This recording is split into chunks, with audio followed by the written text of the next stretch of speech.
स्वरूप बौद्ध प्राप्ति के मार्ग पर नित्य है, निरंतर अपनी साधनाओं को गति देकर पहाड़ी नदी की तरह प्रबल वेग के साथ अपनी यात्रा को अंतर्यामी परमात्मा के साथ एक रूप करने की इच्छुक जिज्ञासु वृंद,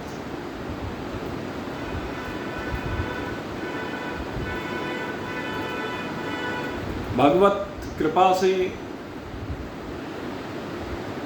हमारा सौभाग्य है कि हमें विचार सागर जैसे दिव्य अलौकिक ग्रंथ का स्वाध्याय करने का सुअवसर मिल रहा है। इसके लिए परमात्मा का जितना भी धन्यवाद किया जाए वही कम है। हम भगवान श्री हरि नारायण के चरणारविंदों में ही कोटि से नमन करते हैं कि उनकी कृपा से हमें शुभ अवसर प्राप्त हो रहा है और इस विचार सागर ग्रंथ की प्रथम तरंग के अंतर्गत इस समय हम अनुबंध चतुष्ट के अंतर्गत अधिकारित्व के ऊपर चर्चा कर रहे हैं। इस ग्रंथ का जो अधिकारी है, जिसका मल और विक्षेप निवृत्त हो चुका है, जिसके अंतःकरण में अब कोई भी कीचड़ शेष नहीं है, जिसके मन का विक्षेप समाप्त हो चुका है, वास्तव में वह अधिकारी है। और ऐसे अधिकारी के लिए 4 साधन बताए गए हैं।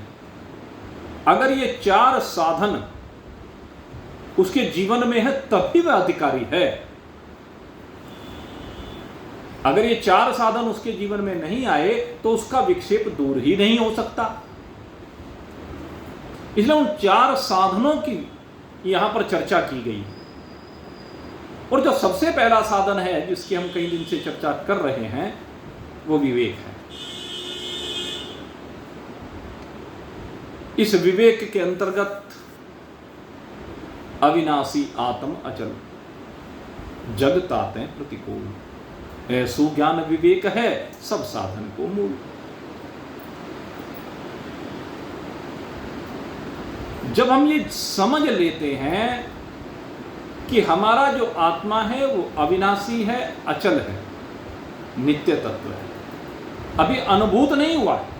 यहां ये बात समझने की है, आत्मा अभी अनुभव नहीं किया गया है, लेकिन महान पुरुषों के उपदेश से, अहम ग्रह उपासना के प्रभाव से ये समझ लिया जाता है कि आत्मा या परमात्मा वो नित्य तत्व है, वो अविनाशी तत्व है, वो अचल तत्व है, वो स्थिर तत्व है। उसमें किसी भी प्रकार का विचलन किसी भी प्रकार से संभव नहीं है। और दूसरे जगत के धर्मों के ऊपर जब हम चिंतन करते हैं तो जगत अनित्य भी है, विनाशी भी है, विकारी भी है, क्षणभंगुर भी है, निवृत्त हो जाने वाला भी है, सदा एक जैसा रहने वाला नहीं है, परिवर्तनशील है। जगत में सारे दोष हैं।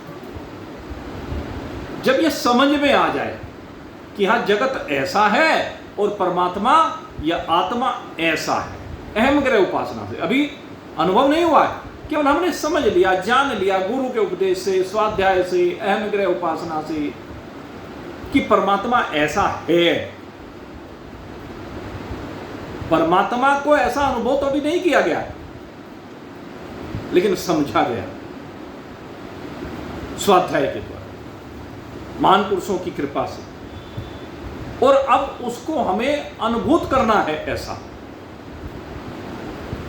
इस तत्व को ऐसा अब अनुभूत करना है। इसलिए इन साधनों की बात कही गई।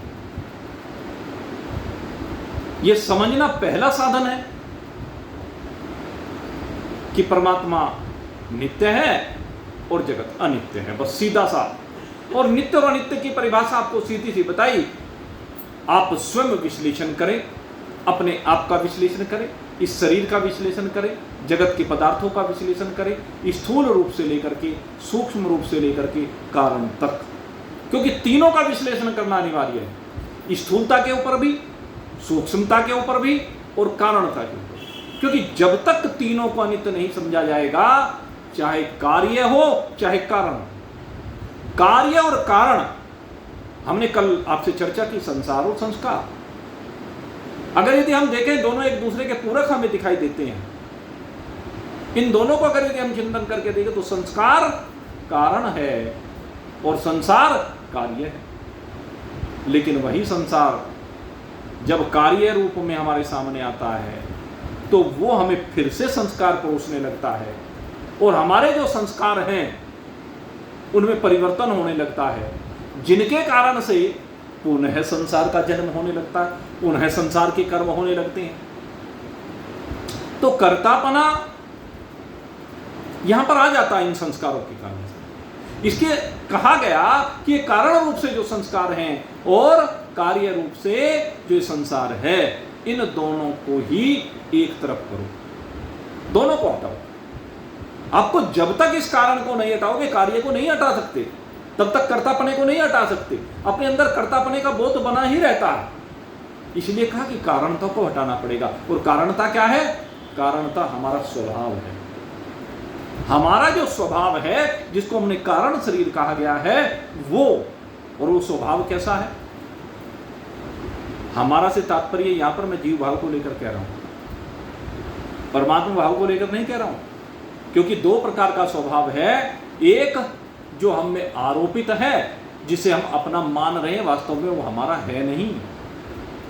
ये कारणता सतोगुणी, रजोगुणी, तमोगुणी, जो समस्त कार्यों का संपादन करने की हेतु है, ये हम में आरोपित है। इस आरोपित को हटाना, इस आरोपित को अनित्य समझना। जैसे इसको हमने अनित्य समझा, यह हट जाएगी। जब तक ये कारणता हमें नित्य दिखाई दे रही है, तब तक ये हटने वाली नहीं है। इस स्वभाव को परिवर्तित कीजिए, इस स्वभाव को बदलिए। इस स्वभाव को ही पहले बदलना है। साधनों के द्वारा इस स्वभाव को परिवर्तित कीजिए। मन और विक्षेप की निवृत्ति तभी होती है जब हम अपने स्वभाव को बदलें। जो हमारा स्वभाव अब तक क्या था? दूसरे को परेशान करने का था, अब दूसरे के ऊपर दया करने का स्वभाव बन गया। तो ये क्या हो गया? परिवर्तन हो गया। जो अब तक हम धन हेरा फेरी से कमाते थे, लेकिन हमने संकल्प ले लिया कि हमें अपने जीवन में अधर्म नहीं, सत्य का धर्म पूर्वक सत्य का धन चाहिए, तो फिर स्वभाव बदल गया। लेकिन कहते हैं जो बदला है स्वभाव, तमोगुणी से सतोगुणी हुआ या रजोगुणी हुआ। पहले हम गलत भोजन करते थे, गलत पदार्थ खाया करते थे, लेकिन उन गलत पदार्थों का समझ के द्वारा हमने त्याग कर दिया कि अब हम नहीं खाएंगे, संकल्प ले लिया, तो बदल गया जीवन भोजन के प्रति। हमारा स्वभाव क्या था?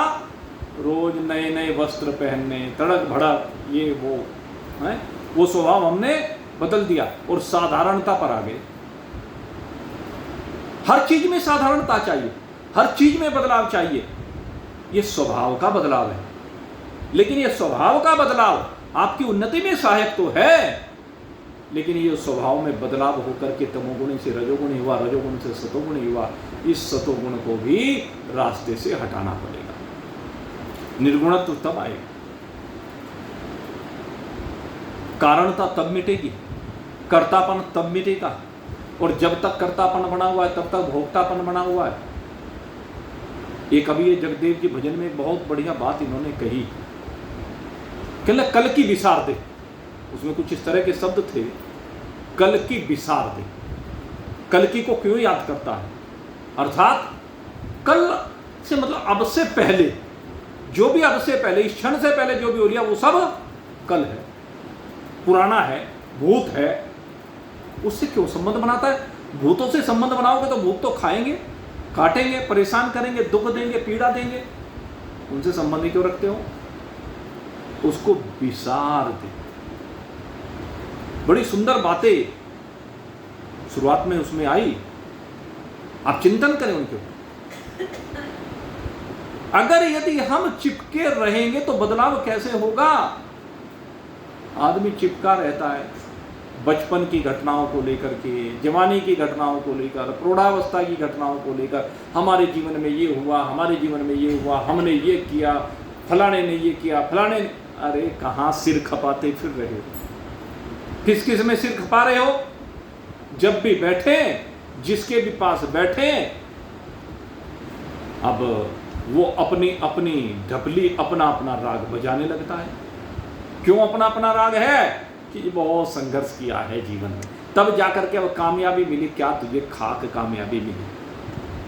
काहे की कामयाबी मिली? क्या किया तूने जो जगत से अलग हो? वो बता, तूने क्या किया? सोच के देख। बाल बच्चे तूने पैदा कर दिए, बाल बच्चों को पाल पोस के बड़ा कर दिया, तूने धन इकट्ठा कर लिया, तूने मकान बना दिया। पता नहीं तेरे से पहले कितने बना के चले गए और कितने आगे बनाएंगे। क्या न्यारा कर दिया तूने? इसमें क्या कर दिया? काहे के लिए खुश हो रहा?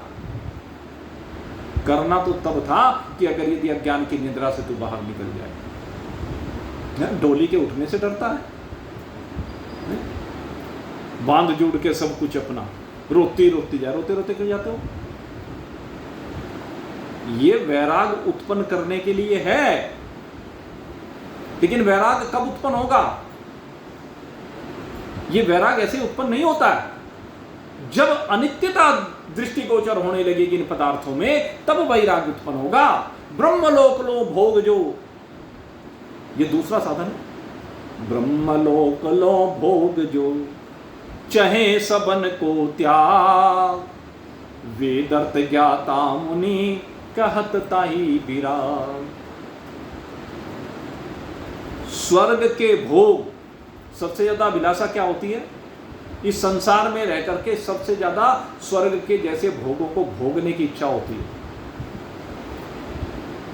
क्योंकि प्रवृत्ति है, स्त्री पुरुष की प्रवृत्ति है, एक दूसरे को देख करके आकर्षित होना, सुंदर शरीर हो, उनके रंग सुंदर हो, उनके नैन नक्श सुंदर हो। शरीरों को देखने के पीछे आसक्त हुए वे फिरते हैं। है क्या शरीर में भाई? इस शरीर की अनित्यता को जानिए। इस शरीर में है क्या? काहे के ऊपर आसक्त हो रहे हो? स्वर्ग की अप्सराएं हैं जी, बड़ी सुंदर सुंदर है। स्वर्ग में कल्प वृक्ष है जी, जो चाहते हैं, जैसा रसीला पदार्थ चाहते हैं वैसा ही मिल जाता है। अजी लीची आती है हमारे यहाँ 1 महीने के लिए, 2 महीने के लिए, वहां 12 महीने उपलब्ध हैं जी। अजी रसगुल्ला कोरोना में मिला नहीं, वहां 12 महीने हर समय उपलब्ध है। जब चाहो खा लो जी। खा खा के थका नहीं क्या? सूकर की तरह खाता ही रहेगा सारी जिंदगी। खा खा के ये मोटे मोटे हो गए, मोटे मोटे पेट वाले हो गए। थका नहीं क्या अब तक? इस खाने ने तुझे चलने फिरने लायक भी नहीं रखा। थका नहीं क्या अब तक? सोच के देख इनकी अनित्यता। ब्रह्मलोक लो भोग जो, न तुझे कोई सुंदर स्त्री चाहिए, न तुझे गंधर्व चाहिए, न देवता चाहिए, न भोजन का कोई पदार्थ चाहिए, न आभूषण चाहिए, न वस्त्र चाहिए, न पुत्र का स्नेह चाहिए, न माँ की ममता चाहिए, न किसी की कृपा चाहिए, न किसी का आशीर्वाद चाहिए। कुछ नहीं चाहिए, सब एक तरफ रख दे। इन सबको एक तरफ रखने के बाद, इन सब के बंधनों से बाहर निकलने के बाद, क्योंकि जिसकी कृपा चाहिए, जिसका आशीर्वाद चाहिए, वो भी तेरे को बंधन परोस रहा है। क्योंकि उसका तेरे ऊपर एहसान हो गया और तू उस एहसान के बोझ में दब गया, उस एहसान के बंधन में बंध गया। मैंने कल ग्रंथि खोलने की बात कही थी आपको, ये भी ग्रंथि है। गुरुड़ ने ये शिष्य, माता न पिता, न माता है, न पिता है, न गुरु है, न शिष्य है। इस आत्मज्ञान में जाकर के सब कुछ केवल एक परमात्मा है। कोई बंधन है ही नहीं, किसी आशीर्वाद की बात नहीं, किसी नमस्कार की बात नहीं, किसी प्रार्थना की बात नहीं, किसी स्तुति की बात नहीं, अपने स्वरूप में। ये सब कब तक है? जब तक आप साधन काल में, तब तक हैं, तब तक करनी चाहिए। ईश्वर की कृपा प्राप्त करने के लिए, गुरु का आशीर्वाद प्राप्त करने के लिए जब तक ज्ञान नहीं हुआ है तब तक प्रयास करें, तब तक ठीक है। लेकिन जिस समय अपने स्वरूप का बोध हो गया तो ये सब चीजें पीछे रह जाती, इन सब की भी कोई अभिलाषा नहीं रहती। आर्थ जिज्ञासु अर्थार्थी ज्ञानी चैव भरत ऋषभ, चतुर्विधा भजन्ते मां जना सकृत नवार्जुन। भगवान श्री कृष्ण ने कहा कि 4 प्रकार के भक्त मुझे भगते हैं, लेकिन भक्त उनमें 3 है, आर्त है, अर्थार्थी है, जिज्ञासु है, ये तो भक्त हैं, इनके ऊपर तो मैं कृपा करता हूं। लेकिन ज्ञानी तो मेरा अपना स्वरूप है, ज्ञानी तो मैं ही हूं, ज्ञानी मुझसे भिन्न नहीं है। तो जहां जाकर के अर्थपना, अर्थार्थीपना, जिज्ञासुपना सब निवृत्त हो जाए, आपका जिज्ञासुपना भी निवृत्त हो जाए। आप जब सूर्य में संबोधन करते हैं तो आप सबको जिज्ञासु कहते हैं, तो जिज्ञासुपना भी जब निवृत्त हो जाए। जिज्ञासुपना कब निवृत्त होगा? जब सारे संशय निवृत्त हो जाएंगे। और संशय कब निवृत्त होंगे? जब अधिकारित्व आएगा। इसलिए जरा विश्लेषण करो, अपने अंदर झांक करके देखो, क्या अभी स्वर्ग के देवता से मिलने की इच्छा है? क्या अभी किसी अप्सरा से मिलने की इच्छा है? क्या अभी किसी पदार्थ को खाने की इच्छा है? क्या अभी किसी वस्त्र को पहनने की इच्छा शेष बची हुई है? क्या अभी कोठी बंगले खड़े करने शेष रह गए हैं? सोच के देख। जब चिंतन करेगा तब अंदर से निकल के आएगा क्या? आपका मनोभाव। और जब तक ये मनोभाव शांत ना हो जाए तब तक संशयों की निवृत्ति नहीं हो सकती। इन मनोभावों को शांत करना है, साम्यावस्था में लाना है। और जब ये साम्यावस्था में आ जाएंगे ना तो उस समय अपने स्वरूप का बोध होगा, और बोध होने के बाद तो उस स्थिति में पहुंच जाएगा जिसकी हर जीव चाहत करता है। और फिर ये डोली डाली कुछ नहीं रहती। किसकी डोली? काहे की डोली? ये डोली ये वैराग उत्पन्न करने के लिए तो है, लेकिन ज्ञानी की काहे की डोली? जब मेरी डोली निकाली जाएगी, जब मेरी डोली निकाली जाएगी, मेरा क्या बिगड़ेगा, खाली जाएगी। जब मेरी डोली निकाली जाएगी, मेरा क्या बिगड़ेगा, खाली जाएगी। वेदांत रूपी औषधाल है यहाँ, पी करके अमरता की जड़ी। वेदांत रूपी औषधालय है यहाँ, पी करके अमरता की जड़ी। मौत को भी चेरी बना ली जाएगी, मेरा क्या बिगड़ेगा, खाली जाएगी। क्यों? क्योंकि दुनिया में कोई ऐसी डोली बनी ही नहीं जो मुझे ले जा सके। ये डोलियां तो अज्ञानियों की उठती हैं, ये डोलियां ज्ञानियों की नहीं उठती हैं, अज्ञानियों की उठती हैं। और उस डोली में जीव यहां से आगे की यात्रा करता है। यही तो है ज्ञानियों के लिए। लेकिन ज्ञानियों के लिए डोली नाम की कोई चीज नहीं, क्योंकि उसका तो भ्रम मिट चुका होता है। और भ्रम मिटने के बाद वो जाना जाता है कि मुझे कहीं आना है ना जाना है। ये किसकी डोली? जब आना जाना है ही नहीं। मैं तो एक व्यापक ब्रह्म हूं, मैं तो अनंत असीम अपार ब्रह्म हूं, मैं तो अचल ब्रह्म हूं। मुझे अचल ब्रह्म में चलना कहां? जब मैं असीम हूं, अनंत हूं, अपार हूं, तो मुझ में चलना कहां रहा? ये डोली डाली का चलना, ये तो अचलता थोड़े ना रहेगी। जब मैं अचल हूं तो मेरे में चलना है ही नहीं, तो फिर मैं कहां जाऊं चल के? मेरे में कहीं चलने की बात है ही नहीं। चलने की जो बातें हैं ये सब अज्ञान काल में है, नासमझी में है, भूल में है। मुझ में कहीं आना है न जाना है, बस मन का भ्रम मिटाना है। और मन का भ्रम क्या मिटाना है? न कारण शरीर, न स्थूल शरीर, न इन दोनों को जोड़ने वाला सूक्ष्म शरीर। मैं दोनों का विवेक करके बाहर निकल चुका हूं और फिर कारण शरीर का विवेक करके अपने स्वरूप में आकर विराजमान हो गया। स्थूल और सूक्ष्म शरीर का विवेक करने के बाद जो कारणता शेष रह जाती है, उस कारणता का विवेक करने के बाद, उस सतोगुण रजोगुण तमोगुण की चादर को हटाने के बाद क्या रहता है? बस मैं रह जाता हूं और कुछ नहीं रहता।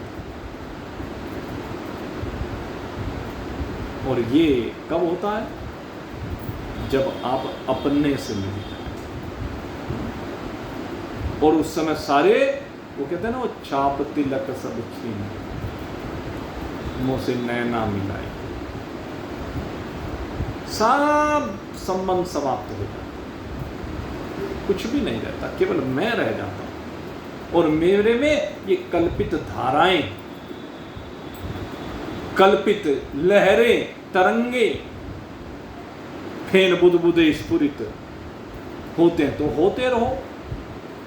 ये सब भी मैं ही हूं, फेन के रूप में, बुदबुदे के रूप में, लहर के रूप में, तरंग के रूप में, सब में एक अकेला मैं ही विराजमान हूं।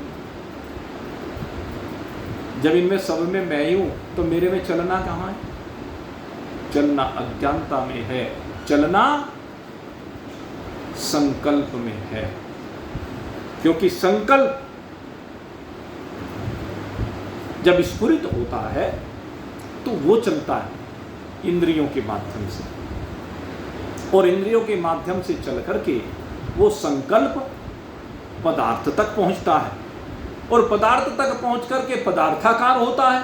पदार्थ के स्वरूप को ग्रहण करता है, उसके आकार को ग्रहण करता है, उसके रूप को ग्रहण करता है, उसकी चाल ढाल को ग्रहण करता है, उसकी बनावट को, जो भी कुछ है वो सब कुछ को ग्रहण करता है। आंखों से निकली हुई वृत्ति, कानों से निकली हुई वृत्ति, त्वचा से निकली हुई वृत्ति शीतलता उष्णता का अनुभव करती है। फलाना पदार्थ गर्म है, ठंडा है, कैसा शब्द कर रहा है, क्या कह रहा है, कैसा दिख रहा है, कैसे रंग वाला है, कैसे रूप वाला है। तो ये विभिन्न इंद्रियों से जब वृत्तियां निकलती हैं, मन की वृत्तियां, संकल्प, यही तो है, और आकर के फिर बताती हैं कि इसका ऐसा शब्द है, ऐसा रूप है, ऐसा रंग है, ऐसा भाव है, ऐसा इसका प्रकृति है, शीतोष्ण, सुख दुखदा, सुख देने वाली, दुख देने वाली, ऐसी वृत्ति है। तो ये सब क्या है? संकल्प है। तो ये जो संकल्प हैं, इन संकल्पों को शांत करना, यही साधन है। साधन यही है कि इन संकल्पों को समाप्त किया जाए। आदमी का दिमाग घूमता रहता है, घूमता रहता है। किसी टाइम इसको ठिकाने पे लाने ही नहीं देते, किसी समय इसको बैठने ही नहीं देते शांत। अरे कुछ देर निकलो इसकी सीमा से बाहर, और जैसे देखोगे ना, मन जब संकल्प रहित हो जाता है ना, निर्विकल्प, इसको कहा जाता है निर्विकल्प। समाधि होती है दो प्रकार की। समाधि पाद में आता है योग दर्शन में, दो प्रकार की समाधि होती है, एक सविकल्प समाधि, एक निर्विकल्प समाधि। सविकल्प समाधि में परमात्मा रहता है, ईश्वर रहता है।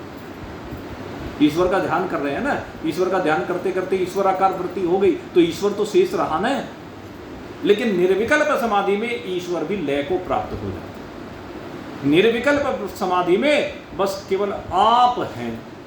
आप माने एक चैतन्य पदार्थ है, एक ज्ञान स्वरूप पदार्थ है, एक प्रकाशक पदार्थ है, एक अचल पदार्थ है, एक स्थिर पदार्थ, एक अनंत पदार्थ है। ये है वो स्थिति। तो वर्तियों के प्रवाह को रोकिए। वर्तियों के प्रवाह को जब रोकोगे ना तो बात बनेगी। अभ्यास तो करो थोड़ा सा, देखो तो सही, जरा विश्लेषण करके कहां कहां वर्ती जा रही है, क्यों जा रही है। इस उम्र में पहुंचकर भी अब वर्तियां तुम्हारी कहां कहां भटक रही हैं, सोचो। और अगर भटक रही तो उसको कोड़े लगाओ, डंडे लगाओ।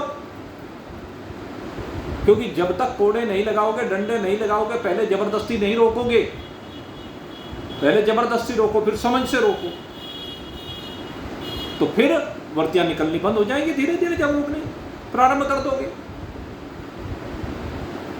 ये ब्रह्मलोक लो भोग जो चहे सबन को त्याग, वेदर्थ ज्ञाता मुनि कहत ताही विराग। तो अब इस वैराग से आगे अब तीसरी संपत्ति की बात कर रहे हैं। जो 4 साधन हैं उनमें अब तीसरे साधन की बात कर रहे हैं। ये साधन संपत्तियां हैं आपकी, धन दौलत सोना चांदी हीरे जवाहरात, ये तो जड़ संपत्ति है। लेकिन ये जो संपत्ति है ये दिव्य संपत्ति है। और ये जो तीसरा साधन है इसको 6 भागों में बांटा गया है। साधन तो एक ही है, लेकिन एक ही साधन को 6 भागों में बांट दिया गया। जैसे भक्ति है तो एक ही, लेकिन 9 भागों में बांट दी ना, नवधा भक्ति कह दी। भक्ति एक ही है लेकिन उसमें 9 प्रकार के भाव हैं। प्रथम भगति संतन कर संगा, दूसरी रति मम कथा प्रसंगा, गुरुपद पंकज सेवा, तीसरी भक्ति अमा, चौथी भगति मम गुण गण करहि कपट तजगा, मंत्र जाप मम दृढ़ विश्वास, पंचम भजन सुवेद प्रकाश, छठदम शील विरति बहु कर्मा, सातव निरत निरंतर सज्जन धर्मा, सातव सम मोहि में जग देखा, मोते अधिक संत कर लेखा, आठव जथा लाभ संतोषा, सपनहु नहीं देखे पर दोषा, नवम सरल सब सन छलहीना, मम भरोसे ही यह रस न दीना। अब आप इन नवधा भक्ति में भी आप देखें और इसमें देखें जो लक्षण बताए जा रहे हैं, तो अधिकांश आपको मिलेंगे यही सब चीजें हैं, भिन्न नहीं है। गोस्वामी जी महाराज ने जो भी कुछ लिखा इन्हीं से तो लेकर के लिखा है। और कहां से लाए? इनका अध्ययन किया, गहन अध्ययन किया, और गहन अध्ययन करने के बाद जब उनके जीवन में वैराग आ गया तो उस अध्ययन ने उनको एक विशिष्ट बुद्धि प्रदान की, और उस विशिष्ट बुद्धि के कारण से उनकी निष्ठा बनी, प्रेम बना भगवान में, और भगवान में प्रेम बनने के बाद उनके मुखारविंद से या उनके इस करेंद्रिय से कह दीजिए श्री रामचरितमानस का अभ्युदय हुआ। और जब वो अभ्युदय हुआ तो जो पढ़ रखा था, जो सुन रखा था, वही तो लिखेंगे। उससे क्या लिखेंगे? अच्छा मुझे बताइए। या तो वो लिखेंगे या उसको अपने मन के भाव जोड़ करके लिखेंगे। उसमें अपने मन के भाव ही तो जोड़ेंगे, उसमें अपना प्रेम ही तो जोड़ेंगे, उसमें अपनी शैली तो जोड़ेंगे, उसमें अपनी भाषा ही तो जोड़ेंगे। अलग से क्या जोड़ करके लाएंगे? जब भी कोई महान पुरुष किसी ग्रंथ की रचना करता है तो यही सब लाता है, जो उसने सुना है, पढ़ा है। महान पुरुषों का सत्संग किया है ना। जब उसकी पत्नी ने उसको प्रताड़ित किया, प्रताड़ित कहिए या कह लीजिए भाई ऐसी अंधेरी रात में, बरसात में, और सांप को पकड़ करके आ गए, लाश पे तैर करके आ गए। कैसा कामी है! सूरदास और तुलसीदास दोनों कामी प्रारंभिक अवस्था में, लेकिन दिशा बदल गई। गुरु बन गई उसकी पत्नी, दोनों की पत्नियां गुरु बन गई। और जब गुरु बन गई तो विमुख हो गए काम से, क्रोध से, लोभ से, मोह से, मद से, मात्सर्य से। यही तो हुआ। और विमुख होकर के क्या किया? सन्मुख हो गए भगवान के। और जब भगवान के सन्मुख होते हैं, सन्मुख हो या जीव मोह जब जन्म कोटि अगना सहित बहि। तो करोड़ों जन्मों के पाप नष्ट हो गए, और पाप नष्ट होने से क्या हुआ, दिव्य महान पुरुषों का संग मिलने लगा। अब तुलसीदास जी संग करने लगे महान पुरुषों का। बुढ़ापा आ गया, बुढ़ापे में आकर तो रामचरितमानस लिखी, 72, 73, 74 साल की उम्र में जाकर के ये रामचरितमानस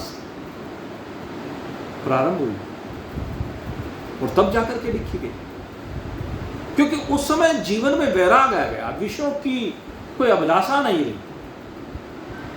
प्रेम आ गया ईश्वर के प्रति, और उसी प्रेम की रसधार में बहने पर कृपा हो गई। कहते हैं पहले भूत की कृपा हुई, देखो भूत भी कृपा कर देते हैं, गोस्वामी जी के ऊपर भूत ने कृपा कर दी, लेकिन कृपा तो वैसे हनुमान जी की हुई, और उनकी कृपा से रामचरितमानस हमारे सामने परोस दी गई। लेकिन रामचरितमानस में कहना चाहता हूं, जो परोसी गई उसमें क्या आया, वही सब आया। हनुमान जी ने भी उनको वही ज्ञान दिया, संतों ने वही ज्ञान दिया, शास्त्रों ने वही ज्ञान दिया। गोस्वामी जी ने अलग से कुछ नहीं लिखा, सब वही है। उन्होंने उसमें अपने रामचरितमानस के प्रारंभ में प्रस्तावना में वो सब चीजें लिखी भी हैं। निचोड़ है, सार है, रस है वेदों का। तो ठीक उसी प्रकार से यहां कह रहे हैं, जैसे गोस्वामी जी ने दिशा बदल दी, सूरदास जी ने दिशा बदल दी, अंधे हो गए कहते हैं।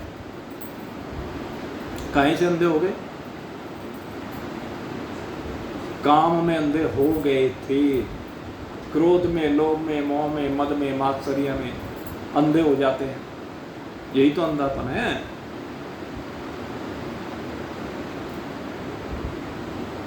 और जब भगवान से प्रेम हो जाता है तो नेत्रहीन व्यक्ति भी नेत्रवान हो जाता है।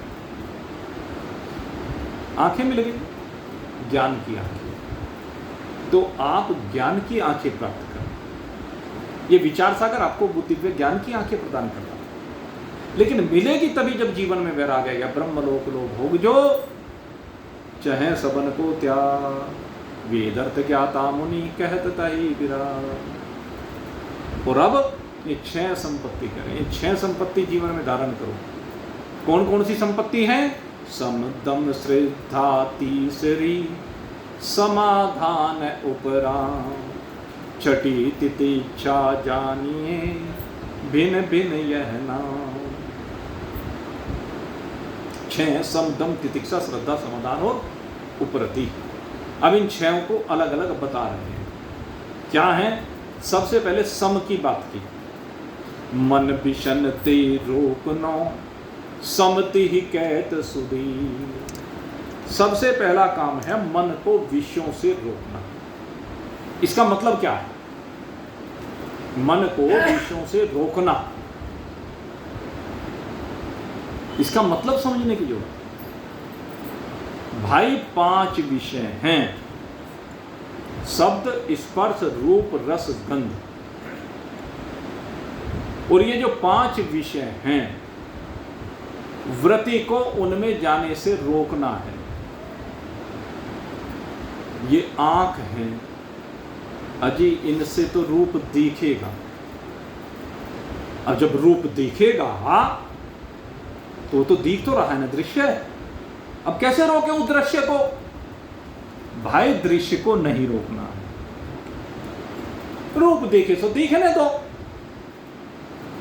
रूप के दिखने पर न कोई अनुकूल वृत्ति न कोई प्रतिकूल वृत्ति, यह है विषय से रोकना। जब रूप दिखे, चाहे काला दिखे, चाहे गोरा दिखे, मोटा दिखे, चाहे पतला दिखे, लंबा दिखे, चाहे ठीक ना दिखे, मूंछों वाला दिखे, बिना मूंछों वाला दिखे, संत का दिखे, फकीर का दिखे, किसी का भी रूप दिखे, प्रत्येक रूप में वृत्ति न इधर जाए न इधर जाए। उस रूप का निर्णय करने की आवश्यकता ही नहीं है। आंख के आगे से निकल रहा है, निकल रहा है। रेलगाड़ी में बैठ करके सफर कर रहे हो और आंख के आगे से पता नहीं क्या क्या निकल जाता है। हमने देखा भाई, हमने सबसे लंबी यात्रा रेल में बैठ करके यहाँ से जब रामेश्वरम जा रहे थे तो सबसे लंबी यात्रा राजधानी में दिल्ली से बैठे और वहाँ पहुँचे, क्या कहते हैं वो पद्मनाभ मंदिर है जो त्रिवेंद्र। तो ये सबसे लंबी यात्रा है और शायद ये सबसे लंबी ट्रेन है हमारे देश की।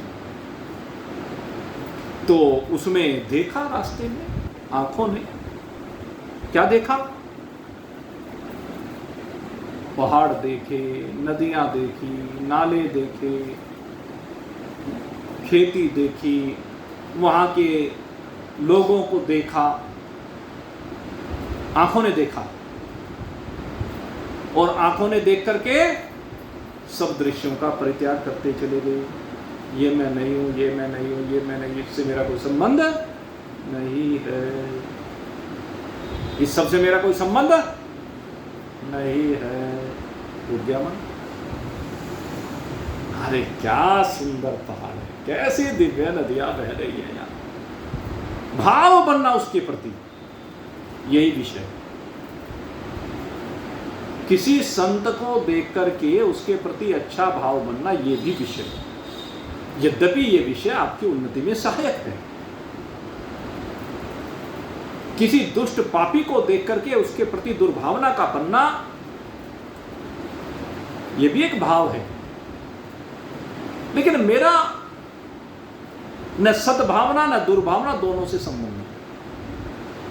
किसी शब्द को सुनकर, किसी रूप को सुनकर, किसी शीतोष्ण को ग्रहण करके, सभी इंद्रियों से जो जो जिसके विषय हैं उनमें किसी भी भाव का ना बनना, ना अनुकूल ना प्रतिकूल, तो यह है विषय का रूप। नहीं तो जब शब्द आ रहा है आने दो, मेरा क्या है, आया चला गया, आया चला गया। गंगा जी के किनारे बैठ करके पता नहीं कितना गंगा जी का जल आया और चला गया। समुद्र के किनारे बैठ करके न जाने कितनी लहरें आई और चली गई, असंख्य लहरें। ऐसे ये सारा संसार मेरे सामने पता नहीं कितनी बार हाजिरी दे करके आया और हाजिरी देने आया और हाजिरी दे करके चला गया। परिवार हाजिरी देने के लिए आया और चला गया। व्यापार हाजिरी दे करके आया और चला गया। धन आया चला गया। वस्त्र आए चले गए। भोजन आया चला गया। बेटा आया, बाप आया, दादा आया, माँ आई, बहन आई, पता नहीं पति पत्नी क्या क्या आए और सब चले गए। अपना अपना अभिनय करके, अपना अपना नाटक करके, अपना अपना खेल करके। ये सब खेल हो रहा है। जादूगर के जादू देखो, क्या क्या खेल दिखाता है। जादूगर कौन है?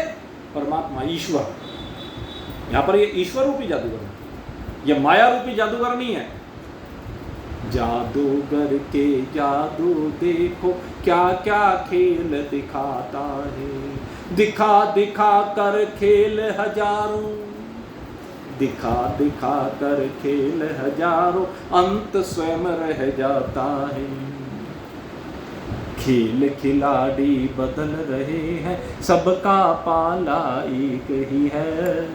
रंग बिरंगी पुतली जग में, पुतली वाला एक ही है। सत्संग भवन में बैठे हो, यहाँ भी तो खेल ही चल रहा है, ये भी खेल ही है।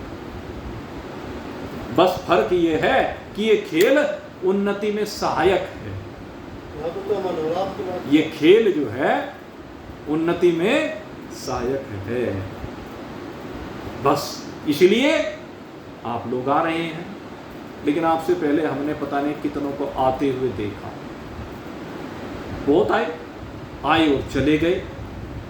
कोई 1 दिन की हाजिरी दे के, कोई 1 महीने की हाजिरी दे के, कोई 1 साल की हाजिरी दे के, हैं, बड़े प्रेम के साथ, बड़े उत्साह के साथ, बड़ी लगन के साथ आए, लेकिन फिर से जाकर के परिवार में फंस गए, परिस्थितियों में फंस गए। देखिए हमने बहुत, और कुछ हाजिरी दे करके संसार से विदा हो गए, और जितने आ रहे हैं उनके साथ भी भाई यही होना है। हकीकत तो यही है, हाजिरी लगाने के बाद चले जाना। अब यहाँ से 15-20 मिनट बाद अब यहाँ मेला सा लगा हुआ है, और ये मेला कितने समय का है? 15-20 मिनट का रह गया। 15-20 मिनट के बाद ये सुनसान हो जाएगा। क्या है? सुनसान। यहाँ पर कोई नहीं रहेगा। कब तक? जब तक आप दोबारा नहीं आएंगे यहाँ पर। 23 घंटे बाद, 22 घंटे बाद कह लो, 22-23 घंटे बाद फिर जब दोबारा आओगे फिर मेला लग जाएगा। बस भाई यही खेल है। मेला लगता है, मेला बिछुड़ता है, बिछुड़ने पर सुनसान बन जाता है, सुनसान बन जाता है, अकेला रह जाता है सत्संग भवन। आप जब यहाँ पर बैठे हुए हैं तब भी सत्संग भवन इसका साक्षी है, और आप जब यहाँ से चले जाएंगे तो आपके यहाँ ना रहने का भी सत्संग भवन साक्षी है। ऐसे ही समझ लीजिए, जितनी भी वृत्तियाँ, जितने भी रूप, जितने भी शब्द, जितने भी पदार्थ आपके सामने हाजिरी लगाने के लिए आ रहे हैं, वो सब हाजिरी लगा करके जा करके सुनसान छोड़ जाते हैं। इस सुनसान में आना प्रारंभ कीजिए।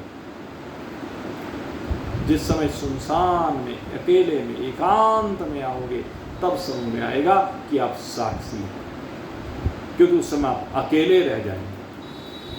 ये जो मनोवृत्तियां हैं ये सब समाप्त हो जाएंगी। ये है मन को रोकना। इन मन की बहती हुई वृत्तियों को, मन की बहती हुई धारा को रोक दो। ये है असली साधन। और इससे दूसरा साधन कहा, इंद्रिय गण को रोकनो दम भाकत बुदरी। अब मेरा तो मानना यह है कि दम की जरूरत ही नहीं रहेगी। अगर सम आपका सिद्ध हो गया तो दम तो अपने आप ही सिद्ध हो गया। दम का मतलब है अपनी इंद्रियों को विषयों के भोगों से रोकना। अगर मन विषय के भोगों से रुक गया तो इंद्रियां तो पहले ही रुक जाएंगी। इंद्रियां तो किसी भी विषयों का भोग तभी लगाती हैं जब मन कहता है। घर में महिलाएं सब्जी बनाती हैं। जब सब्जी बनाती हैं तो जो कड़ची होती है उससे चलाते हैं कि नहीं चलाते? अगर कड़ची चलाएंगे आप उठाएंगे तभी तो चलेगी, अपने आप से कड़ची चल जाएगी। हम मसाले डालेंगे तभी तो गिरेंगे ना, या मसाले उठ करके अपने आप सब्जी में जाकर के गिर जाएंगे। बस ठीक यही बात इंद्रियों की है। इंद्रियां वे मसाले हैं जो स्वयं नहीं गिरते बल्कि मन उनको गिराता है। ये मन ही इन इंद्रियों को कुएं में डाल देता है, गड्ढों में भटका देता है, विषयों के गड्ढे। इसलिए मेरा मानना यह है कि मन के रोकने पर इंद्रियां तो स्वतः ही रुक जाती हैं। रोको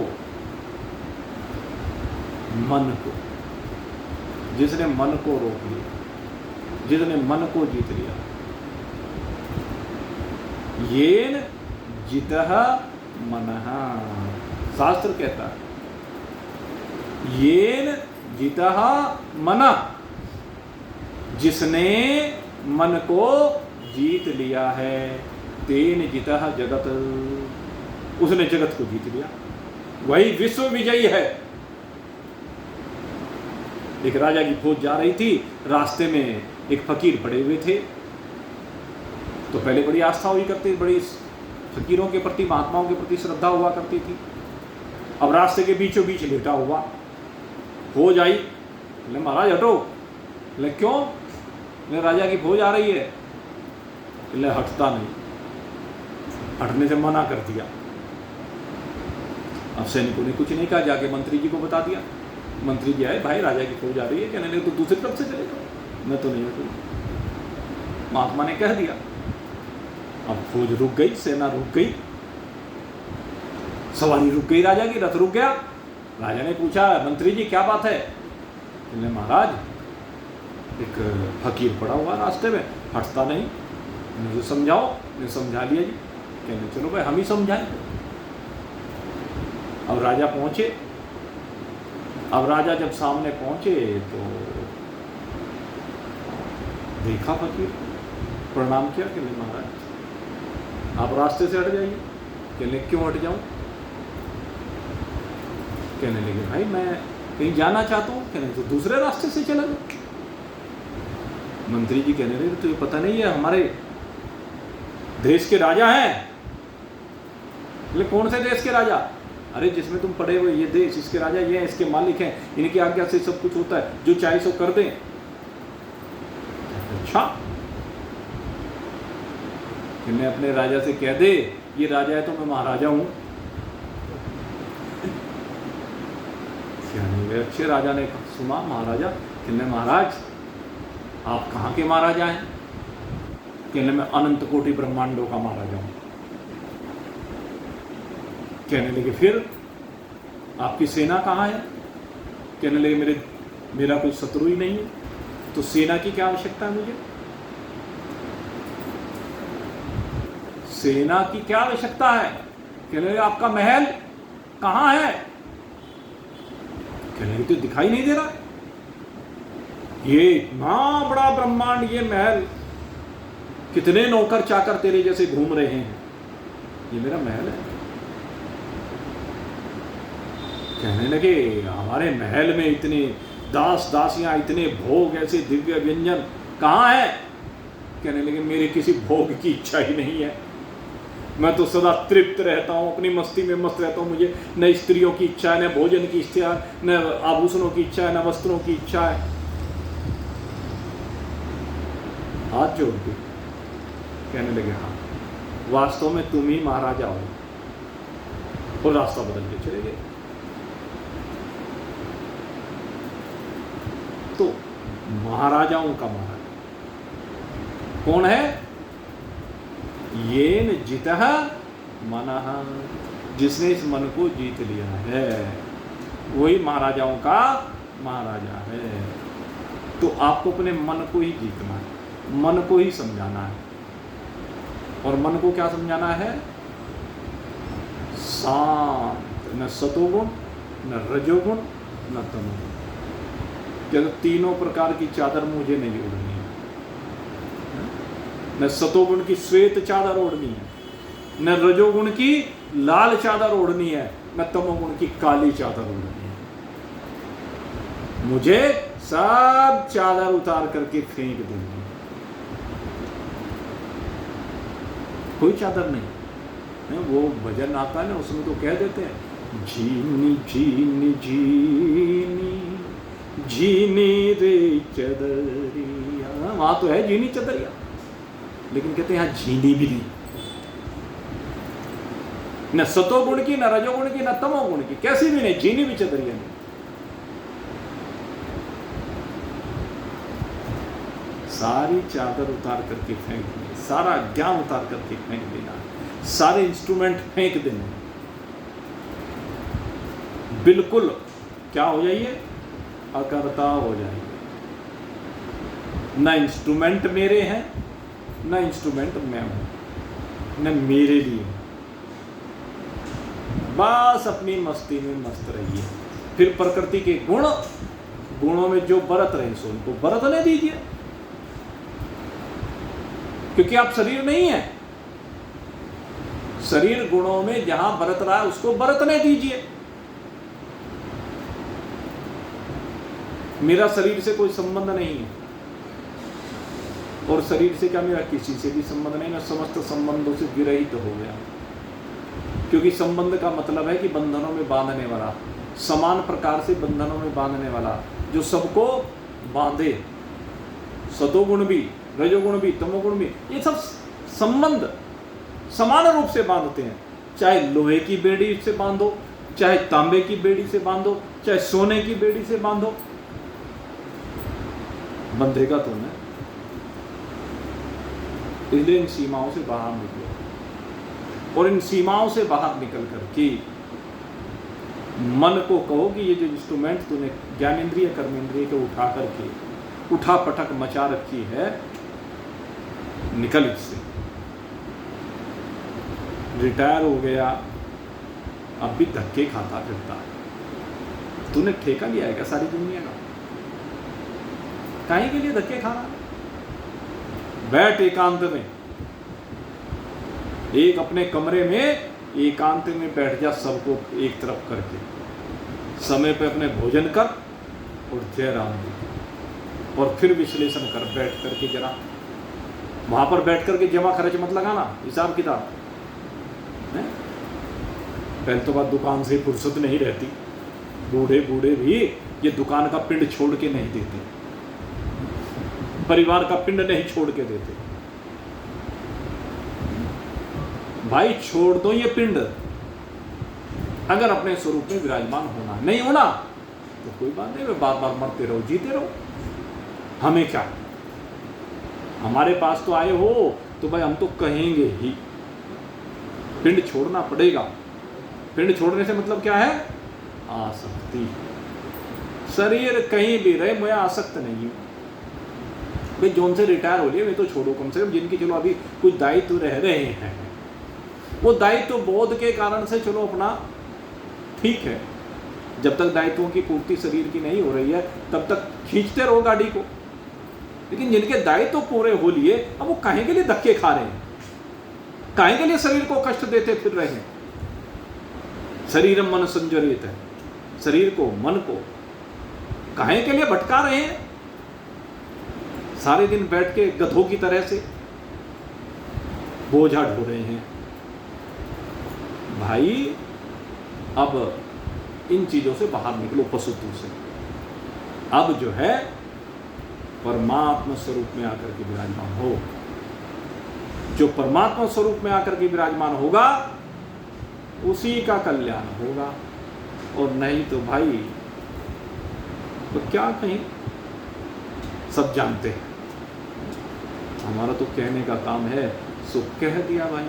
हम तो जम के अग्निबाण चला देते हैं।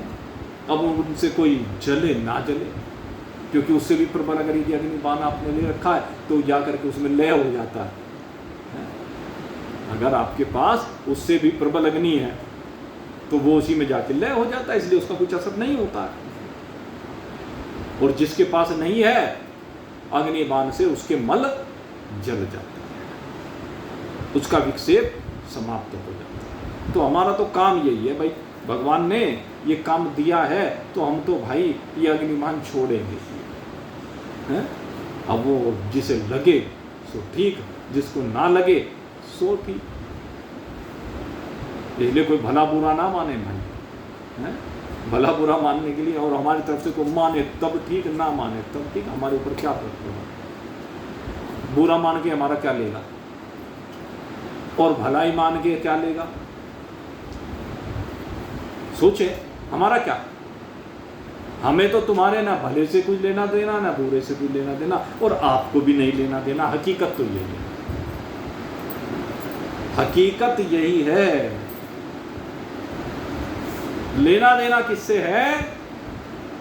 इन साधनों से है भाई, ये समझो। इन साधनों से ही आप परमात्मा को ले सकते हो, खरीद सकते हो, बना सकते हो अपना।